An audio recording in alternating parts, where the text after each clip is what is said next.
A balança comercial brasileira registrou superávit de 7,48 bilhões de dólares em março, de acordo com o Ministério do Desenvolvimento, Indústria, Comércio e Serviços. O saldo positivo teve uma queda de 30,4% na comparação com o mesmo mês de 2023. No setor agropecuário, a receita obtida diminuiu 20,8% em março, na comparação com o mesmo mês de 2023. Os produtos, na verdade, com maior destaque na queda das exportações foram a soja, caindo 26,7%, o milho com queda de 72,5% e o arroz não moído e o arroz 99,9%.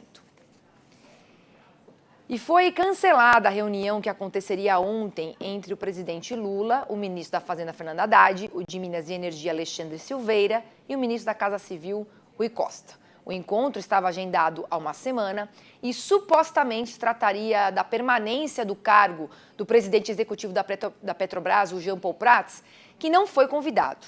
O cancelamento teria se dado em função do vazamento das informações sobre a provável mudança de comando na estatal.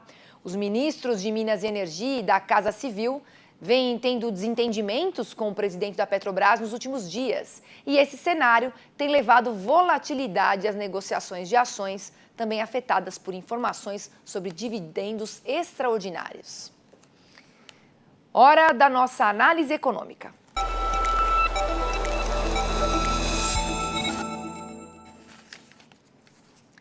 Na economia nacional, o destaque da semana fica por conta da divulgação do IPCA de março, na quarta-feira, além dos dados sobre vendas do varejo e volume de serviços. Na tentativa de conter a escalada das paralisações às vésperas do dia do trabalho, o governo deve convocar nessa semana uma reunião extraordinária para negociação salarial. No mercado internacional, a semana deve ser marcada pela decisão de juros do Banco Central Europeu e novos dados da inflação dos Estados Unidos. E quem traz mais atualizações da agenda econômica desta semana é o economista-chefe do PicPay, o Marco Caruso. Boa tarde, Marco. Bem-vindo mais uma vez ao Mercado e Companhia. Tudo bem, Priscila? Boa tarde. Boa tarde para quem está ouvindo a gente também. Boa tarde. Me fala uma coisa, quais os principais destaques dessa semana aí, com todos os dados aí da economia? Acho que vocês passaram bem para os grandes tópicos ali, né? Acho que lá fora, a inflação americana, o CPI, né? A inflação ao consumidor, vai dizer para a gente se aquele corte de juros que supostamente o mercado chegou a precificar em junho para os Estados Unidos, se ele continua na mesa ou não, se vier um número salgado, efetivamente esse primeiro corte vai lá para frente. Tem a ata da última decisão do Fed, mas ela já é antiga, né? O que importa é muito mais esse CPI, essa inflação americana. De qualquer forma, ali a gente vai entender um pouco como que eles estão vendo o cenário, vou continuar entendendo por que eles estão tão cautelosos em cortar os juros, que eu acho que é justificável, né? Na Europa, como vocês falaram, tem a decisão de juros, a expectativa é que eles não façam nada, mas a discussão que existe é talvez eles dêem um passinho já em direção a dar uma sinalização do primeiro corte, podendo acontecer talvez na reunião de junho, né? A inflação lá deu uma bela melhorada, a atividade econômica flerta com a estagnação, como eu gosto de falar, vamos ver se eles fazem isso. E aqui no Brasil a gente tem o IPCA referente ao mês passado, março, deve ser um IPCA com uma qualidade boa, né? Assim, variação baixa, pelo menos é a nossa estimativa aqui, estamos falando de 0,24, e aí o 12 meses vai indo em direção a 4%. E atividade também com uma cara boa, Brasil. Dados de atividade, a inflação no Brasil, qual que é a sua perspectiva para a economia daqui para frente, Marco? Pois é, só recapitulando bem rápido assim, a gente teve uma atividade econômica brasileira com uma cara boa no final do ano passado, surpreendendo a gente positivamente, e esse começo de ano também parece ser verdade. Acho que por trás disso, o que a gente tem visto, né? Assim, o mercado de trabalho continua com uma cara boa, a gente está falando de um desemprego baixo e você olha a criação de vagas formais, continua surpreendendo positivamente, então você está com o desemprego baixo e mesmo assim parece que está aquecido o mercado de trabalho. A inflação bem comportada, como eu falei, desacelerando, indo para 4%, que, enfim, é alto, mas já é bem melhor do que a gente continuava vendo. Acho que uma novidade na margem, esse crédito da pessoa física, que está com mais apetite, do lado da oferta também, então os bancos aí abrindo um pouco a torneira para a pessoa física, e aos poucos a gente está começando a ver um repasse dessa queda da Selic para os juros do crédito em geral também. Acho que isso dá um ânimo extra, né?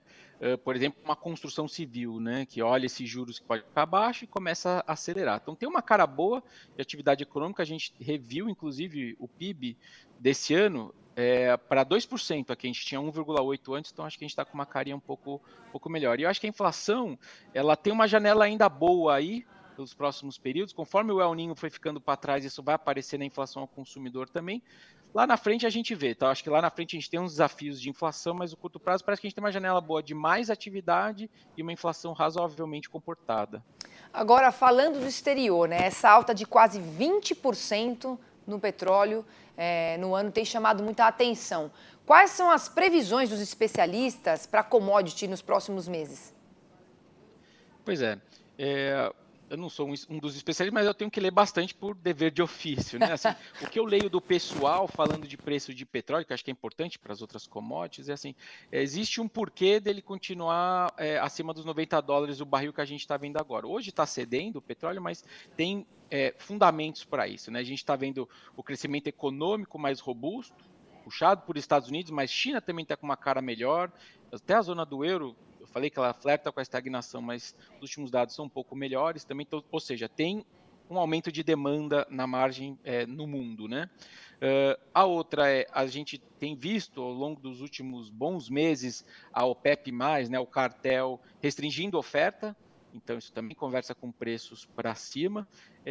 E aí, de novidade, então você tem essa novidade da demanda mais forte do mundo, e a restrição de oferta que já vinha acontecendo, e tem todos esses riscos geopolíticos que são latentes sempre, né? Muitas vezes não latentes, mas de fato, né? Então tem riscos geopolíticos que continuam conversando com o petróleo para cima, então a soma disso tudo dá alguma sustentação de preços para cima. Fora isso, só para terminar, o pessoal também tem citado que tira o cartel, né? Tira os países que são membros da OPEP+, mesmo a oferta daqueles outros países que não estão no cartel, o Brasil é um exemplo assim, parece que o lado da oferta também está com uma cara, né, tem uma ideia de uma diminuição da oferta também, que também dá sustentação de preços. Então, hoje a visão dos especialistas para o petróleo é de fundamentos para ele ficar nesses $90 ou mais. É isso aí, Mark. Quando a gente não é especialista, a gente pergunta para quem sabe, não é isso? É isso que é importante. Ainda mais como economista, né? Eu preciso estar atento, e essa parte micro de commodities é super importante, eu vou direto nas fontes. Com certeza, e nós jornalistas também, né? O importante é ter boas fontes, viu, Marco? Como a sua aqui. Isso. Obrigada, viu, pela sua participação aqui mais uma vez, e até semana que vem. Até semana que vem, boa semana pra gente.